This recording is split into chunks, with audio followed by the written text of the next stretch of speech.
And Elmer Davis in the news, brought you tonight by the Gillette Safety Razor Company. I just can't get a decent shave. When a man says that, he doesn't use today's improved Gillette Blue Blade. Edges of a new kind, sharpened on steel of glass-cutting hardness, give you man what shave. See for yourself. Ask your dealer for Gillette Blue Blades. The third day of the Great Offensive was apparently quite successful for the Germans in the Netherlands, but much less so in Belgium. The German High Command claims that its troops have broken through not only the first but the second Dutch defense line and are now halfway across the country. This is denied by the Dutch, but without details so far. And in the fighting in Norway, at least, statements of the German High Command as to positions occupied almost always proved correct. The Germans seem to have occupied the northeastern Dutch provinces outside the defense lines without much resistance and have reached the sea at Harlingen. Around Amsterdam, The Hague, and Rotterdam, a steady fight continues against the fresh supplies of parachute troops dropped every night. The Germans claim that a whole infantry regiment was dropped in Rotterdam, where they seem to have been driven out of the downtown districts, but still hold some of the outskirts, as well as the Moerdijk Bridge farther to the south. The Germans also claim that a British transport was sunk and 6 others set afire by their bombers off the mouths of the Rhine today. But their claims of bombing damage have so far proved much less trustworthy than their reports of land operations.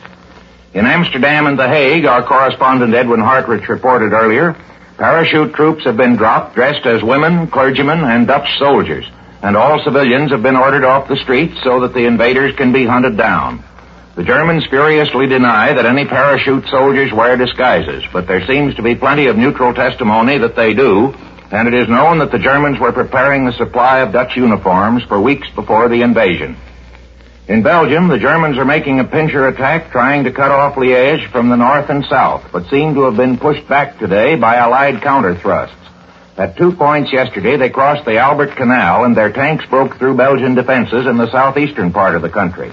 But attacks on the eastern defenses of Liège were repulsed, and farther south, French and Belgian troops counterattacked successfully. The Allies have never yet admitted the capture of the Eben-Emael fortress, but it seems to have been surrounded, if not lost, for fighting is going on west of it at Tongres. And of course this attack was supported by air raids all over the Low Countries and northeastern France. An air raid alarm in Paris was heard on this network during our broadcast at 7:15 tonight. Allied air forces, however, counterattacked and claimed to have inflicted very heavy losses. German newspapers say that the battle which began on Friday will decide the fate not only of Germany and her enemies, but also of Europe and the neutrals. The Börsen Zeitung says that countries which joined the League of Nations cannot be surprised if their houses are destroyed in the general earthquake, and that the landslide will carry with it middle-sized and small states, either assigning them new places or burying them underneath it.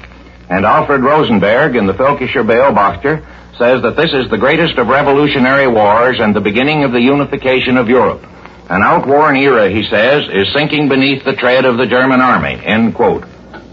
These remarks may cause nervousness in such neutral countries as our left, and there was alarm in Sweden today over reports that the German army in Norway is concentrating on the Swedish frontier.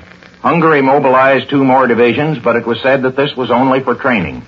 More ominous was the action of Italy, where Mussolini ordered immediate reinforcement of the fortifications along the French frontier, and it was reported from Rome, though not yet with official confirmation, that 4 more classes of reservists had been called up, bringing another 1 million men to the colors. This coincided with a continued press campaign against the Allies, which particularly denounced British blockade measures. Fascists also destroyed many copies of the Osservatore Romano, the Vatican newspaper. Completion of Winston Churchill's cabinet does not leave quite as good an impression as the first announcement. Best of the new men is Herbert Morrison, the vigorous Labourite, as Minister of Supply. But Sir John Simon is still there, though Sir Samuel Hoare is out. And that's the news to this moment.